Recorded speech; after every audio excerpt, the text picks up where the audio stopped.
Alrighty, welcome everyone. I'm Teeaboo and I am here to start a new journey, a new show. It is Monday, and this show will be coming out on Mondays. It is going to be the temporary replacement for the slot which previously was occupied by Chiayafudu. I talk about this at the end of the Chiayafudu last video, which will also go up today. But I was thinking, like, I don't want to start season 3 of Chiayafudu while it's still super early in its airing. I think there are only 9 episodes out at the moment, and I don't want to immediately catch up to it, as I have a tendency to binge that show. So I wanted something kind of shortish, not super long, to watch and unpack and talk about, and the perfect opportunity kind of just fell in my lap. So this is, as you'll already be aware because of the title and stuff, this is going to be Tatami Galaxy, a show that I have heard is very dense and is only 11 episodes plus a movie that we will get to. And it just so happens that I am currently running a poll for my Wednesday slot, and on that poll for my Wednesday slot, for replacing Monogatari, two shows have been very literally vote for vote the entirety of the poll. I mean, there was some fumbling around a little bit because people were realizing that the poll was happening and jumping in and putting their votes in, but as things settled out, two shows have the top spot in that poll, and they have the exact same number of votes. They are sitting at 105 votes and 105 votes right now. So I was thinking, well, I guess I'll watch them both. So that's what we're going to do. The Wednesday slot will become Mawaru Penguindrum, and the Monday slot will become, for its run, Tatami Galaxy. So that's pretty cool. These are some shows that I'm pretty excited to be watching, and both of them are sort of like well-known works by very what's the word? Very auteur directors, I would say.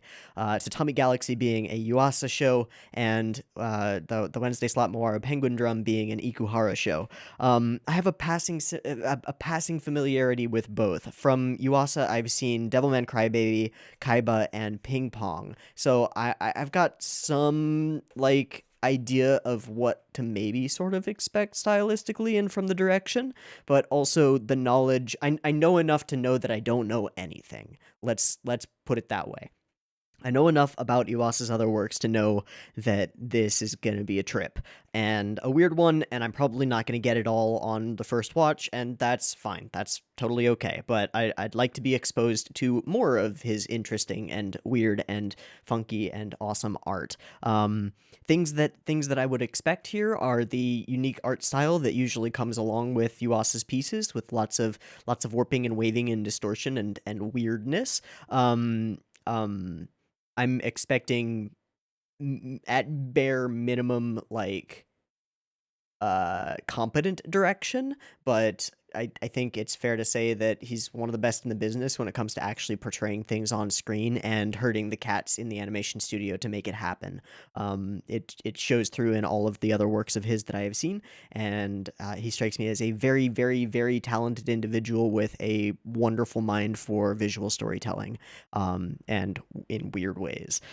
I'd also expect, because the script is by Yuasa himself, I would also expect a level of character depth that isn't present in a lot of other animated works. I don't know how to explain that, but like when I think of the characters in Ping Pong, they are so deeply drenched in their personas and their personalities, and all of that comes through on screen in every element of what they say and what they do and what we're shown about them. So I'm expecting good things. Let's say.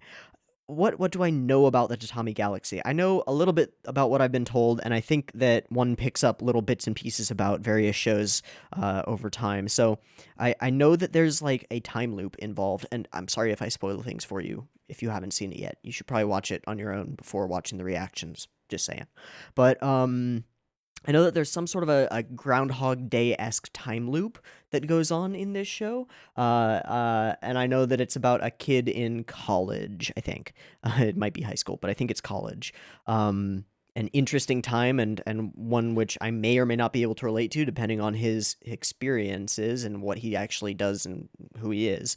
I don't know how the time loop occurs or what causes it or what it works as thematically. The idea of going back and going back and going back and reliving moments and moments and moments strikes me as like as inevitably linked to some form of regret.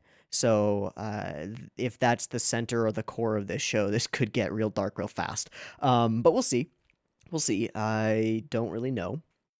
And I've also been told that there is an absolute metric fuck ton of text, extremely rapid dialogue that will be hard to follow and that I may miss things. So, in the interest of ensuring that doesn't happen, or that we can rectify it at the end of the watch, I've gone ahead and extracted using command line tools. I've gone ahead and extracted the subtitle track, and then used some other tools to rip out all of the formatting for it. So I have a plain text file that I have not really looked at, that is just all of the subtitles just in one big text document. So I should be able to control F and just like find around in that subtitle document, to go back and relook at lines that I may have missed, without having to actually frame by frame to find those specific lines. We can still frame by frame through and look at cool visual stuff, and I expect that there will be cool visual stuff. It is a Yuasa show, with some kind of supernatural element, given the time loop thing that we're aware of. But that should make it a little bit easier to go back and reread what people have said that it may have gone by too quickly to actually catch. Other things, housekeeping wise, I grabbed the thing with the highest number of seeds on Ya because nobody told me not to. So this is the Reactor with a K version of Tatami Galaxy. If you search it on ya.si and you just search Tatami Galaxy, this is the thing with the most seeds that comes up. So should be pretty easy to find if you want to go and find it for yourself. And then if you do that, then you can sync up your own copy of the episodes with the timer-based version that'll be up on YouTube. Because we're starting a new show, I will just mention quickly that I have a Patreon, and if you want next week's reaction to Tatami Galaxy a week early, you can get that via the Patreon. There are also other little perks like Discord access, which you can totally get. There's a pretty cool community out there, that talks about anime and lots of other things, and you can go and join them and chat. You can also spend way too much money, and get one of those little shout out things at the beginning of the video, which I'm going to have to make for this video because somebody requested that theirs be put on it. So that is something that I will have to do. But yeah, you can get your name on there if you want to show your support. That would be really appreciated, but totally unnecessary. And there's no other perk or like benefit to doing that. You just get to be a nice yellow color in the Discord, and that's it. A little shout out. So, all of that said, let's go ahead and dive on into episode 1 of Tatami Galaxy and find out just how unprepared we are for it, which I expect is very. I've got the first episode up and ready to go. It's at 0 seconds. There will be 2 versions of this reaction video as usual. You can find a picture-in-picture version with the video up there in the corner, linked in the description, and a timer-based version up on YouTube. If you want to sync up your own copy of the episode with the timer-based version on YouTube, you are more than welcome to do so. Just get it ready because there will be a beep beep timer to count you down to green and 0, and that's when we're going to start. Yeah, stick around on the timer-based version for discussion. We'll talk through whatever weird craziness we're about to see, and that'll be the video. So, without further ado, let's go ahead and do this thing. So, beep beep timer. We're up, we're ready, we're recording, we're good, we're good, we're good, we're good. Let's do it.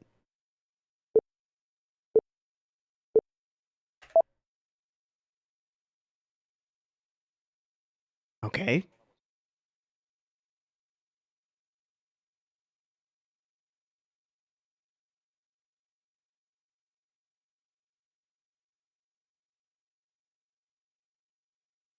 A small ramen cart.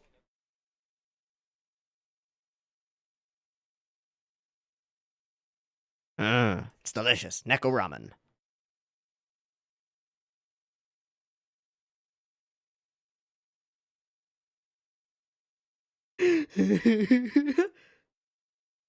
Wow, dude.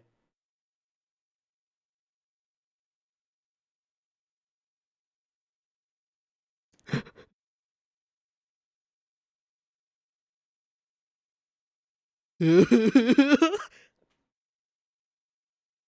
you? Ah, I see. Oh, okay. Looks pretty ruined. These look like doctored photos.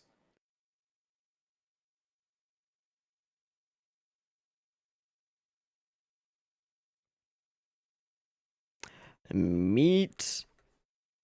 Oh well, yeah. Good. I mean, okay.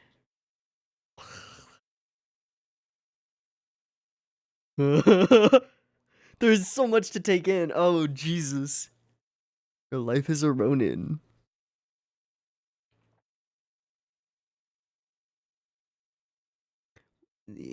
What is he the god of? Who's Ozu?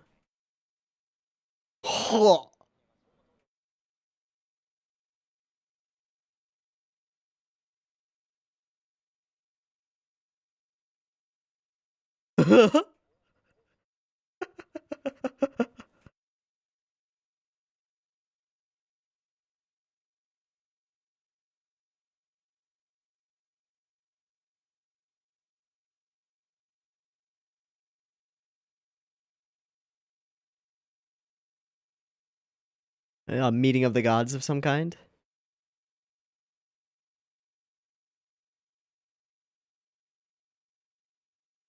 Sure. Same. Oh, that book just appearing.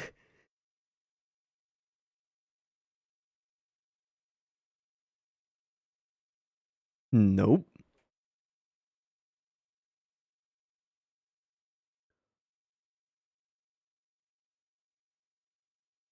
You are Ozu? Oh!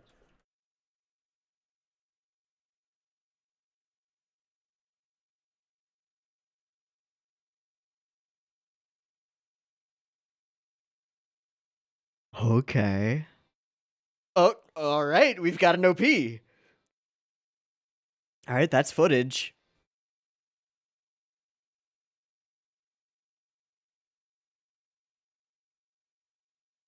Holy shit, that was such a fast introduction. I would assume that that's Akashi and maybe Ozu, the really creepy looking guy. That was a witch. Wait, that was Woody. What the fuck?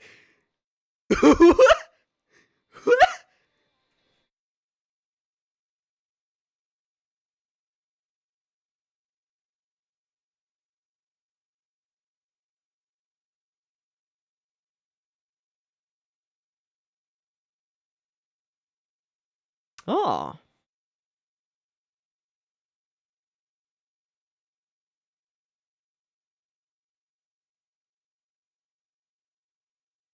gotta be.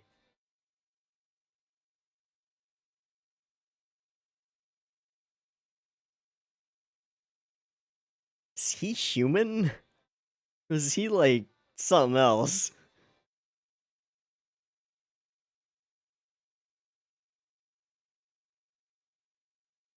That's trippy.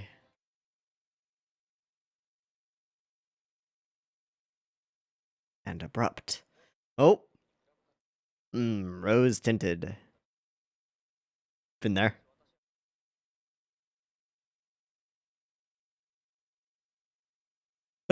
Exactly.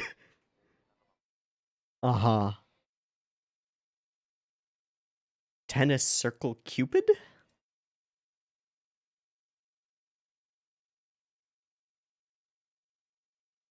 Oh, wow. Disillusionment. As always happens.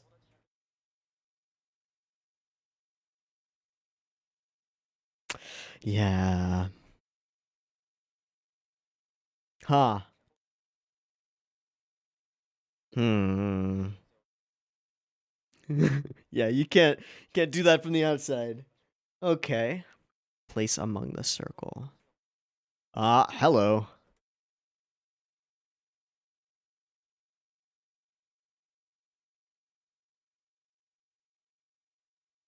Uh-huh.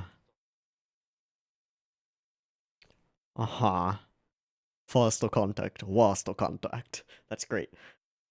What, is he?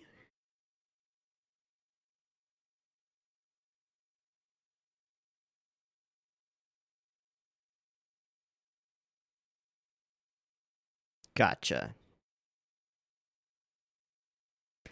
Yeah. Eating the unhappiness of others? Hmm.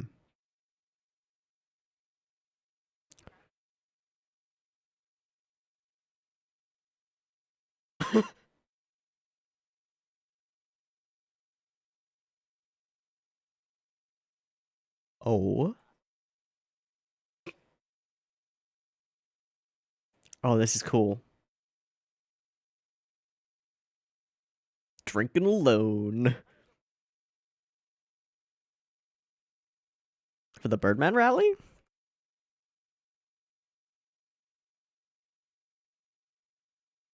What is a black cupid? Like the opposite of a cupid?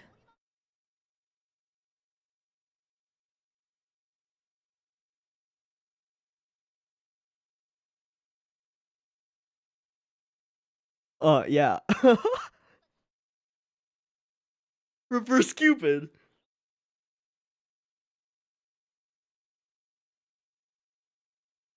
What are all those tubes?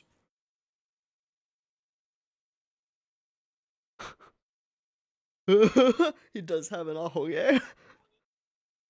What are all those tubes? Oh. That's fucking awful.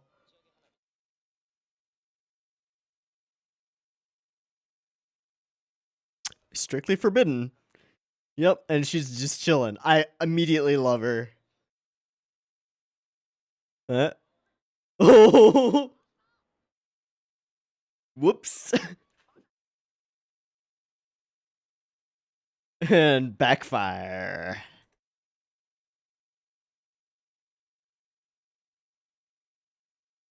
The red threads.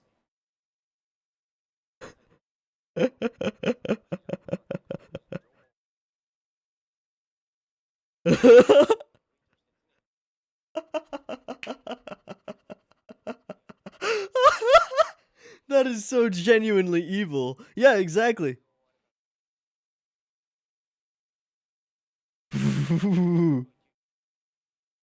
Cloaked as gods of death.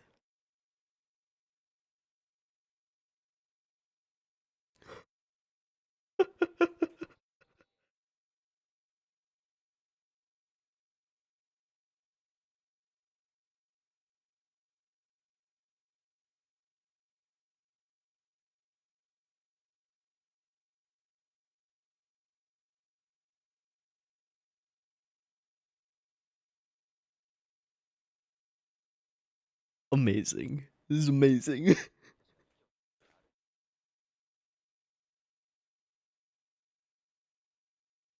Oh, that's the witch character from the OP.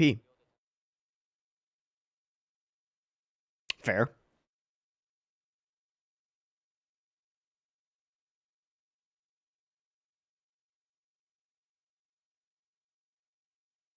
Nice cold read of any college student.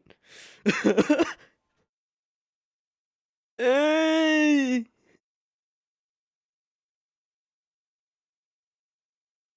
Uh, Fair.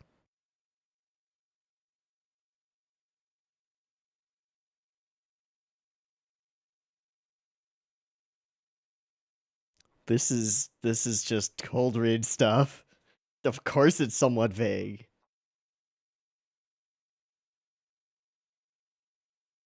Unchained chain.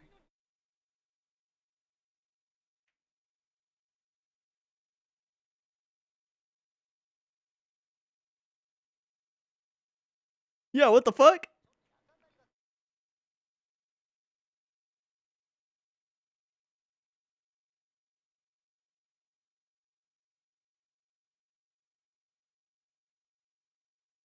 Okay.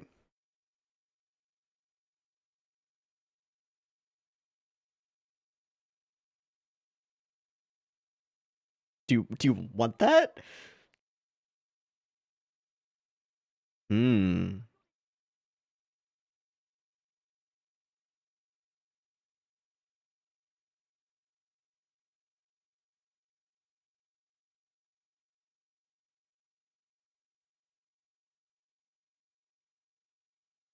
Really? Ding.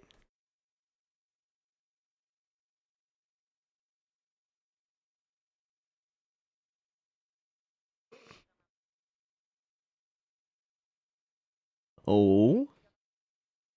Oh.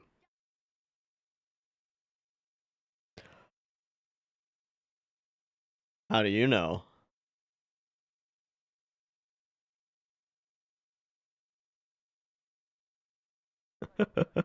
I think you went wholeheartedly into it. Is that food burning?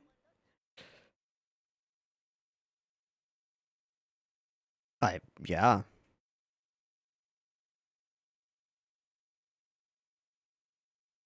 That isn't it a red thread?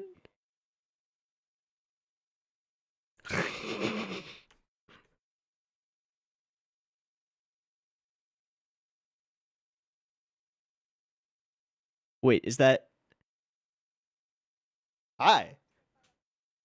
Absolutely. After what? Oh.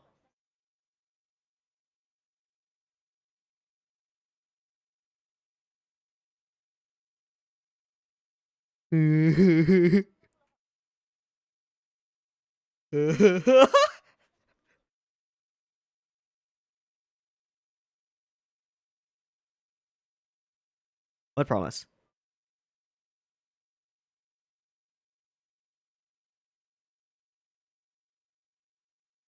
Oh. Wow, that's footage. So cool. Meticulously prepared.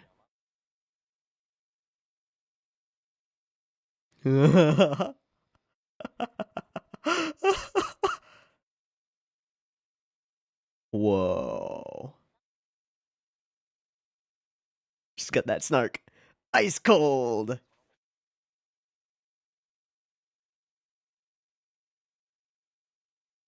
Hmm.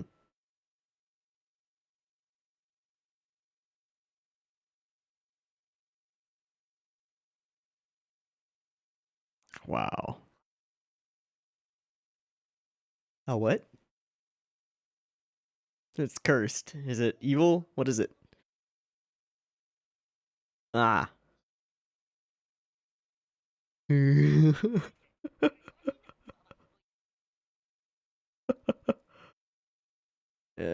like a cake? Oh, it's a cake.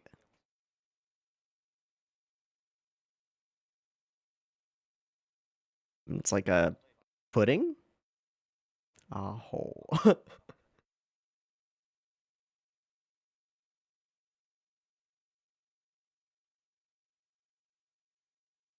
Maybe go to his room and find out. He told you where it was. Hmm. Hmm. Sure.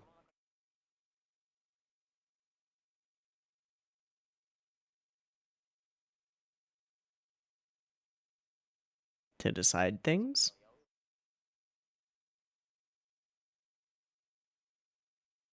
Damn.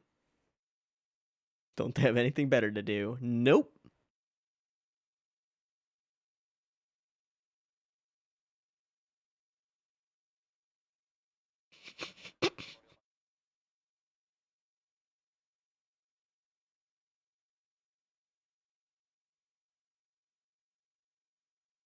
Sure. Sure.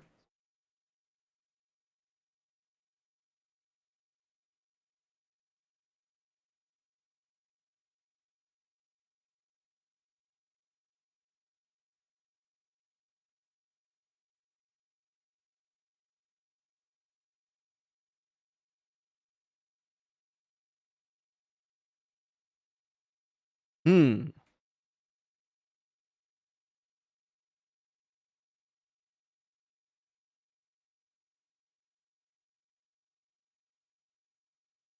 Gross.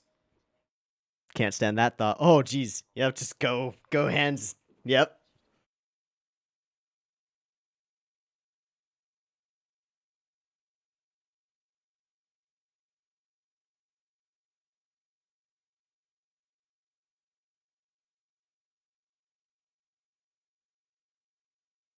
Moth to the flame.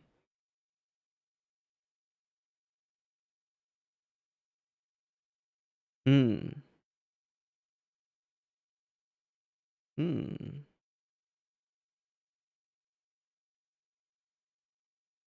It's a date.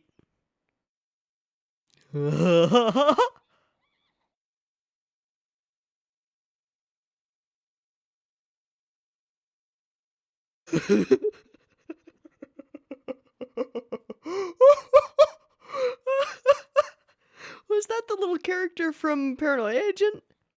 It's close. I'm not fond of moths.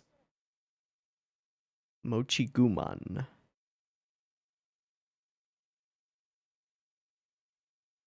I'm waiting for a promise. Ooh. Ding. Oh, and he found it. And that's what's hanging up there. Ah.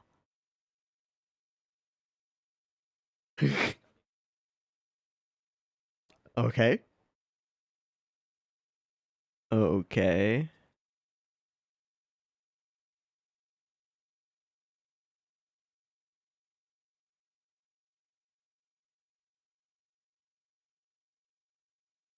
I don't know, man. Can you?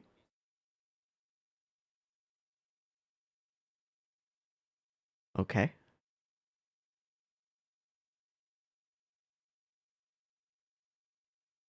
And is he actually there? uh. Oh, just takes it in stride.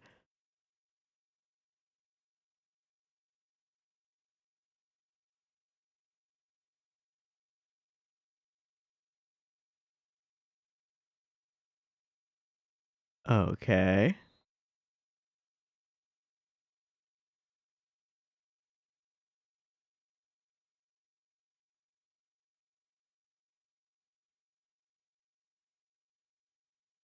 Oh, cool. Just insta matchmaking.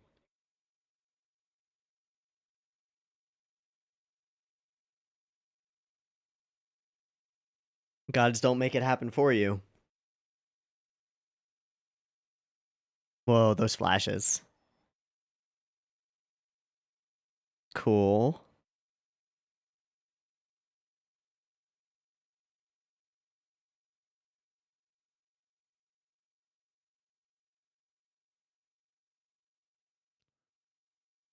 Bingo.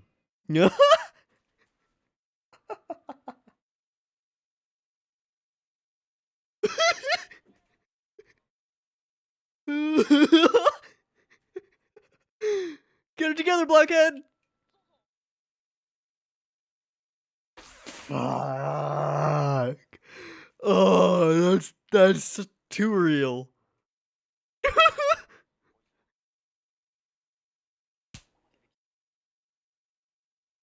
Hole. What? Ooh. Thank you, Ozu.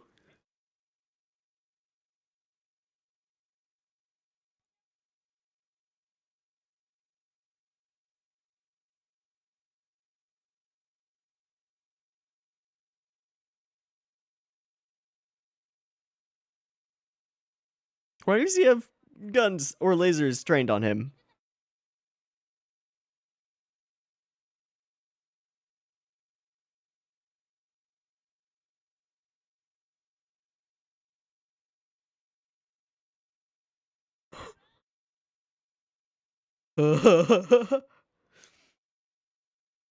I'm sure.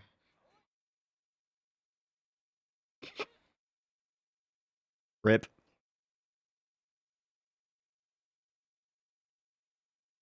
Huh? It?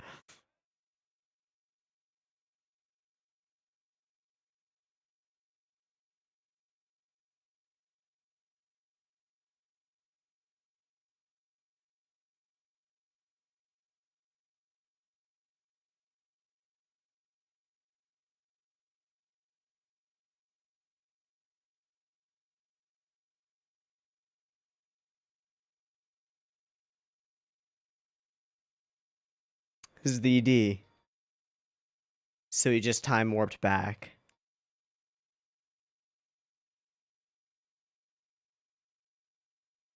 Four and a half Tatami prison.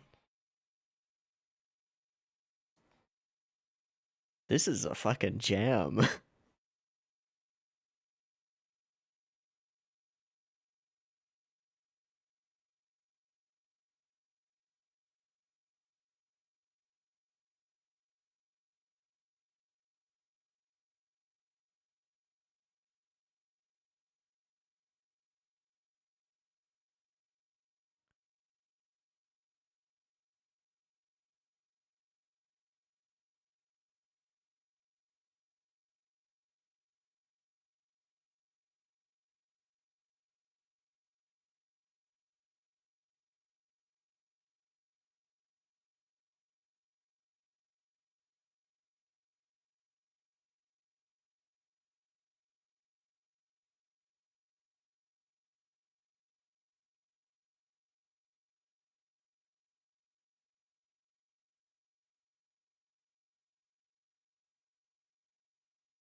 Oh, that was a lot really fast. I don't mean just the pace of speech, but the pace of the episode itself was insane. Like it felt like the first 30 seconds gave us our yeah, the ordered chapters that I have listed as cold open, opening, part A, part B, and then ending. Calling it a cold open is exactly right. Gosh, it reminds me of Letterkenny in a weird way. How long does it take for us to get the premise? Because the premise, barring some details, is entirely explained in this very first sequence. That he is a god of matchmaking, and that he is giving you a choice. I guess it's the full 3 minutes. It just feels so quick. Okay.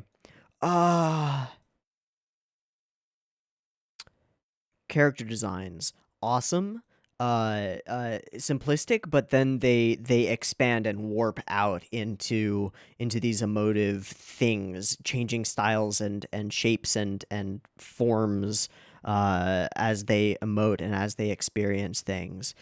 There's a fluidity, not of the motion itself, but like the characters and the drawings are like they're made of clay.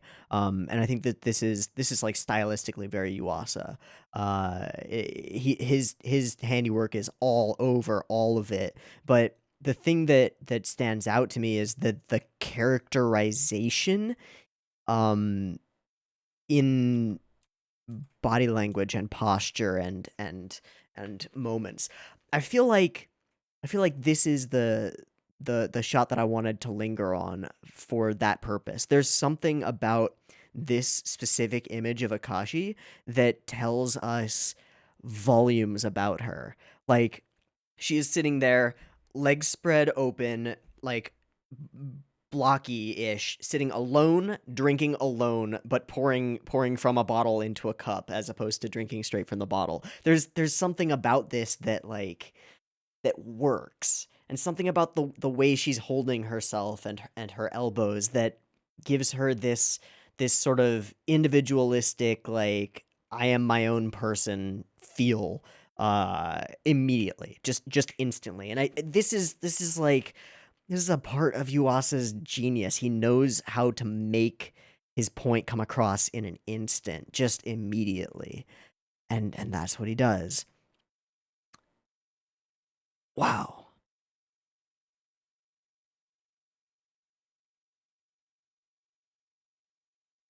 So our main character, we don't know his name. That's fine. And Ozu have been working together as cutters of the threads of love. Just wow, that's real fucked up.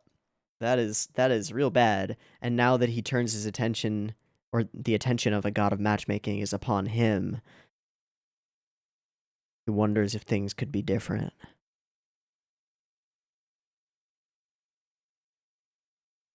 And he regrets joining the circle that he joined. I love the little details, like the impossibly tall traditional sandals with only a single block. That's really cool. And there are so many understated deadpan jokes scattered throughout, like the joke about whether there were actual cats in the ramen just passes by in an instant, and then later there's a mini callback to it with a cat curled up in a bowl. There are so many cool and interesting things around this deity that make him seem incredibly supernatural. I love the scene where he takes the book out. Where is it?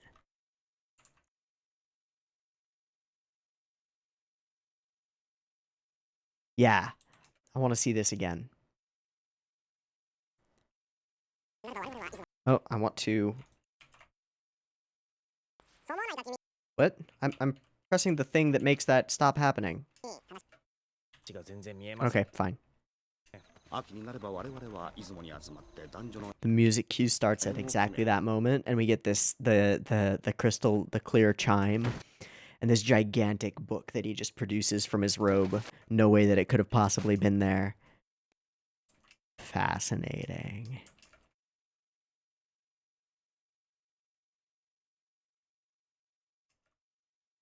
Okay, I want to see some interesting some of the things in this OP.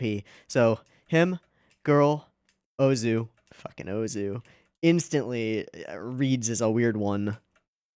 Now he reads as, I don't know, a perfect self-insert character. He's got the ahoge and just simple, just straightforward, just a guy, just a person, one who we can immediately and directly relate to, and she reads as the love interest immediately. She's got quirks and odd things about her, and the little character things that she carries around and cares about. The scene that we see of her being totally afraid of a moth. He does have a tail here, doesn't he?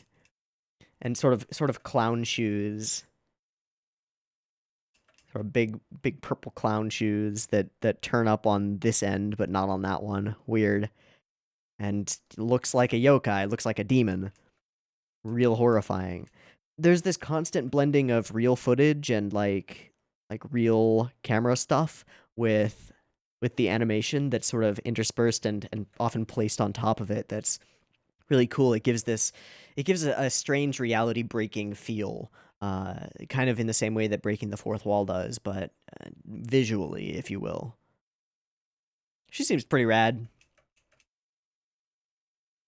He seems pretty fucking Chad. I don't like him. All right, there's our deity, the man himself, the man upstairs. Some other woman, don't know who that is. Student council person or judicial whatever. Justice committee. The hag. Who really just cold reads him. That's fucking Woody. Why? And that's the horse. Why? What? All right, and then there's another sequence where we flip characters. So, hold on. That was the little thing. Yeah. So, did they actually build it? Did they actually, like, build this space? Or use something that they had access to? And we're traveling down through the tatami mat, through a little hole, and a little hole, and a little hole, and a little hole, and then back to wandering through in Technicolor. All right, and then this sequence where they flip and change at the moment of revolving. This is really cool.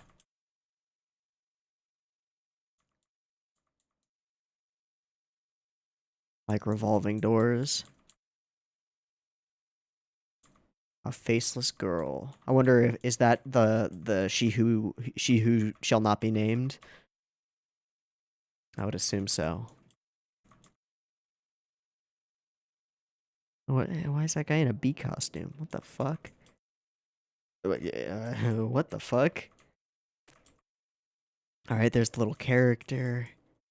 Oh Jesus, looks like somebody you would see in Inferno Cop. What a wacky cast. Okay, so then we get our rose-tinted college life, and then it is immediately severed. The storytelling on this sequence is just fantastic. It gives us everything we need to know so quickly, and then we run into the deep red tinted, horrifying, demonic face of Ozu, and then snap back to the present as they enter into yet another of their many pranks. Selfish picks up on the weak, sucks up to the strong, doesn't care as long as it's funny. The devil, yeah, fast at running away, important when you're constantly fucking people over. Get this awesome scene of seeing Akashi and eventually her mouthing Aho, which sticks in his mind a bit. There is something so dope about just standing there, back to a wall. I'm prepped. That's what it is. She is meticulously prepared for everything. So she sees this coming, determines that she can be safe if she just stands behind this tree and continues drinking. Doesn't give a fuck about everybody else. Fantastic. And then, of course, because being a horrible person usually backfires, it backfires. Fatty and baldy, glorious. There are just fantastic visual storytelling. Yuasa's a god. So he's watching all of these storybook lives play out behind him or on the walls around him and attempting to run away, run away, run away. Runs into this old lady, this Obasan, this hag who tells him stuff that you could tell to anybody. 10 yen, right? 1,000 yen? Yeah. Okay.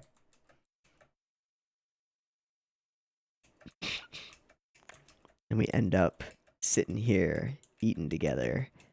And she just sort of appears. Ozu sort of disappears and she sort of appears. I love the color design all throughout. I don't know why, but it struck me in this particular scene. I just liked this color green. I don't know if that makes sense, but it's not just this color green. It's that there's this color green, and then there's this brighter lime green, and then everything else in the scene is almost entirely black and white with the blue outlines and the little bits of not quite perfectly straight that sort of as if to say like this doesn't need to look real. We can express all of these things with great detail and wonderfully, but it doesn't need to look real. It doesn't need to look CGE or perfectly straight when there would be perfectly straight lines. The glass at his side is a little bit off kilter. And it's all intentional, I think, because it's throughout most of Yuasa's works. There's this waviness to everything. There's this moment when she swallows that, and it just like goes through her body. Yeah, she takes a sip of tea, I assume, and then what the fuck? Playing with proportions and styles and designs is fascinating, and then some of these shots, like he doesn't always. We shoot flat for the first portion of this conversation, and then we change it up dramatically to make a point at the end. She's a badass. I really like her immediately. Gives me definite Senjoku Hara vibes with the nature of her banter. Not saying that she is like Senjoku Hara, but you can see the similarities, right? We've got an Ahoge character and a woman who is at present much more sure of herself, or at least puts that presentation out toward the world. I love the pile of just junk. Just destroyed junk over there in the corner. Toothbrush and other stuff. Welcome back to college, yo. And there's our 4.5 tatami mat. 1, 2, 3, 4. Yep. Cool. Man, there is something. What is what did they call it?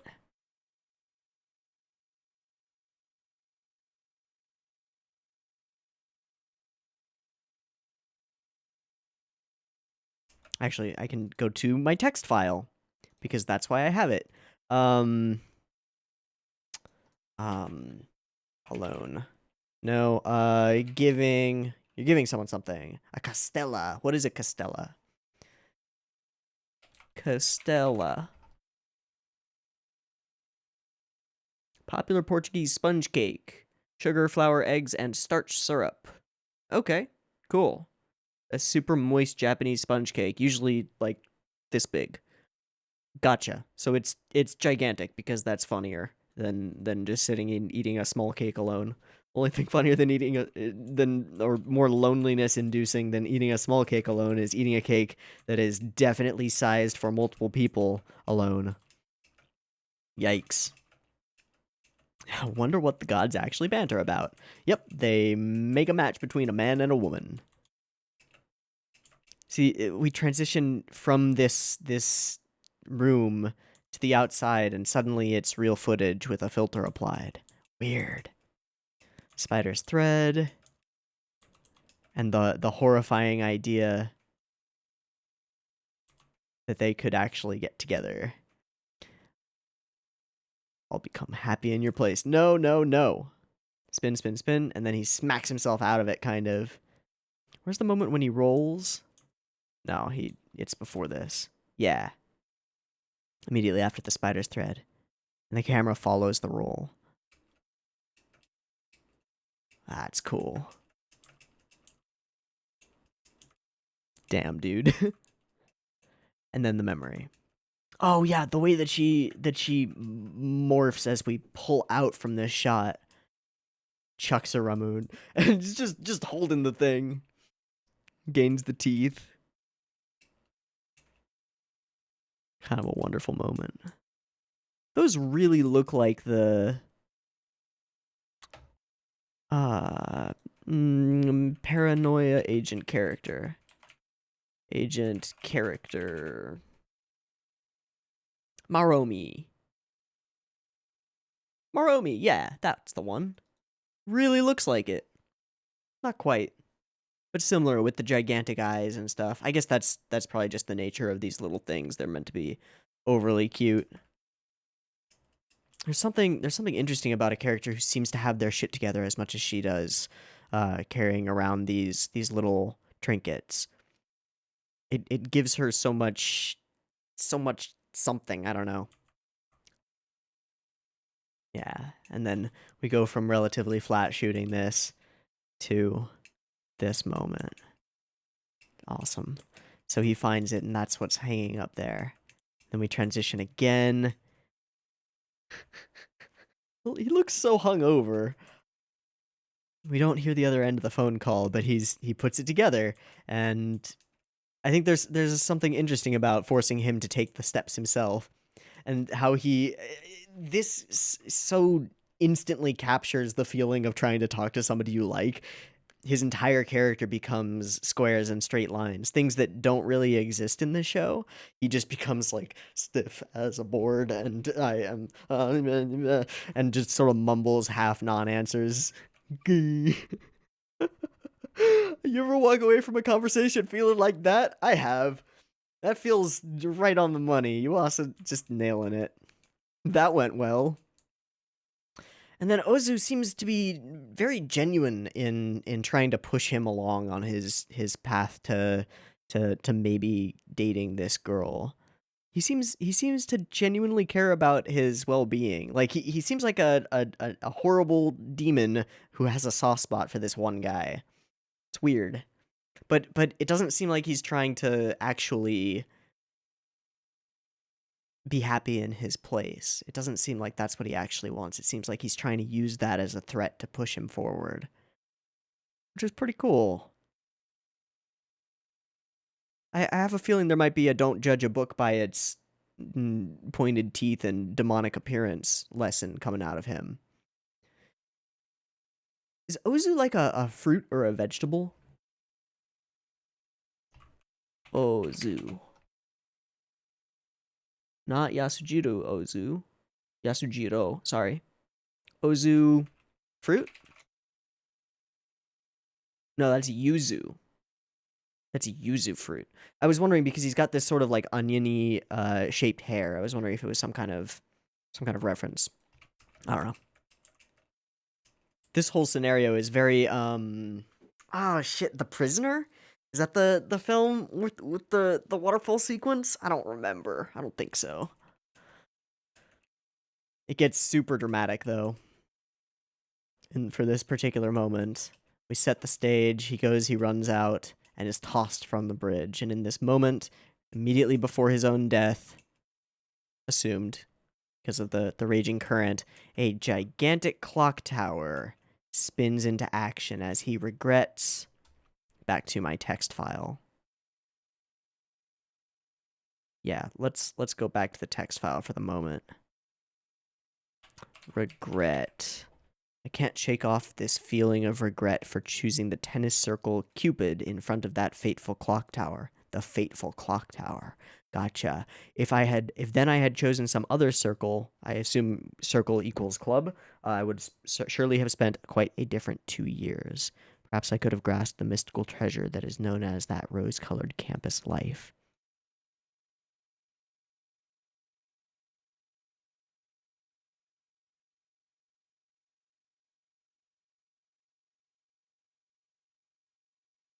I don't know Ozu at all. Sure.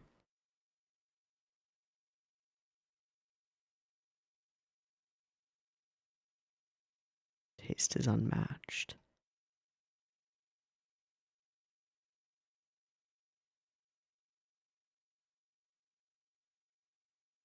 Forget about the debt, just keep your promise. Well, as far as a cold open to a show goes, this was pretty fucking stellar. And kind of fucking awesome. I love the visual style.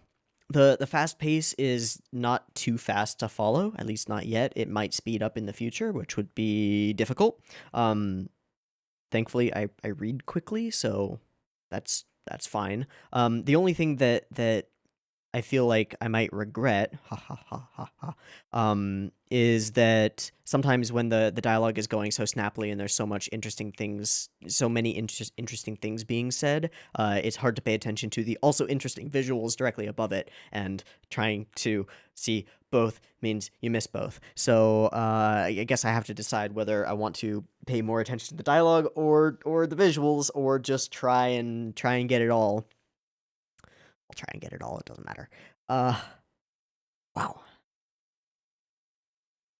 It's a hell of a way to open a show.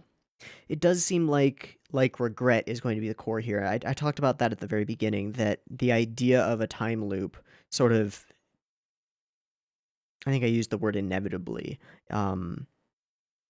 is linked to this concept of regret, of not fulfilling some goal. But the question then becomes like, what is the goal? What would make his campus life rose tinted? Because there's he doesn't really know what that means. He sees it in other people, but he doesn't really know what he's looking for. And I think that that's the question that will be answered after he maybe goes through a number of loops. I don't know how long those loops will be, whether it'll be a day or a week, or he said 2 years, so it may be 2 years that we repeat. Or however long it takes for him to get into a situation where he's about to die. Don't know. Don't know. I mean, it seems like coming to the opportunity to date this girl is the turning point, right? That's the key to the lock to release him from this loop if he feels that he's stuck in it.